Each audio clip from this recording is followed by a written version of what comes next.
বিসমিল্লাহির রহমানির রহিম। আশা করি আপনারা সবাই ভালো আছেন। আমি আজকে রুই মাছ দিয়ে ফিশ বল তৈরি করছি। তার জন্য এখানে রুই মাছের পিঠের অংশ নিয়েছি।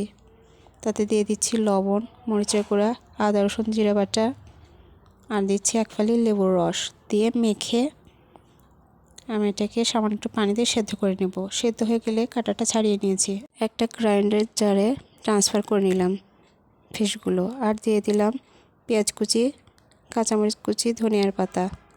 এখন এর মধ্যে দিয়ে দেব 1 চামচ সয়া সস আর তার সাথে অ্যাড করছি টমেটো কেচাপ 1 চামচ আর দিচ্ছি আদা রসুন জিরা বাটা সামান্য একটু।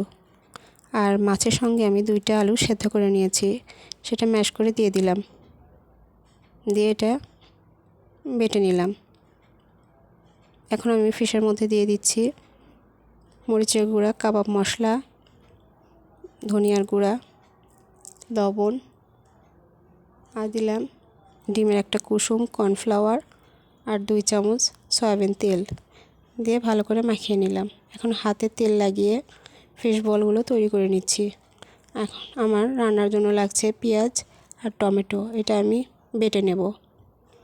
পাত্রে তেল গরম করে আমি বলগুলো ছেড়ে দিলাম। বলগুলো আমি ভালোভাবে লাল লাল করে ভেজে তুলে নেব।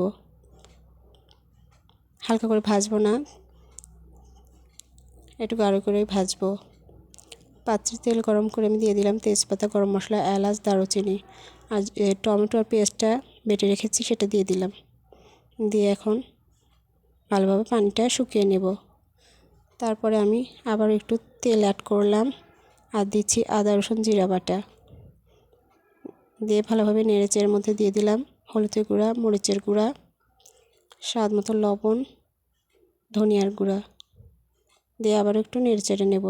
আমি 1.5 কাপের মতো পানি দিয়ে দিয়েছি। দিয়ে পানিটা শুকিয়ে গেলে এর মধ্যে অ্যাড করলাম 1 কাপ লিকুইড দুধ আর দিচ্ছি গরম মশলার গুঁড়া। একটু পানিটা শুকিয়ে আসলে আমি ফিশ বলগুলো ঢেলে দিলাম, দিয়ে একটু নেড়েচেড়ে নেব। এটা একটু হালকা আঁচে রান্না করব। আর নামানোর আগে 1 চামচ চিনি দিলাম। এভাবে গ্রেভিটা তৈরি করলে টেস্টটা খুব ভালো আসে, এজন্য আমি একটু চিনি অ্যাড করি।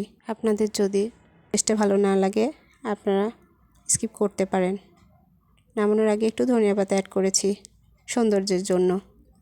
আমি এখন ফিশ বল কেটে দেখাচ্ছি কেমন জুসি হয়েছে। মাশাআল্লাহ, এটা শুধু দেখতে না, খেতে অনেক টেস্টি হয়। আমার রেসিপিগুলো যদি আপনাদের ভালো লেগে থাকে অবশ্যই আমাকে সাবস্ক্রাইব করতে ভুলবেন না। আমার পাশে থাকবেন। আপনাদের দোয়া কামনা করছি।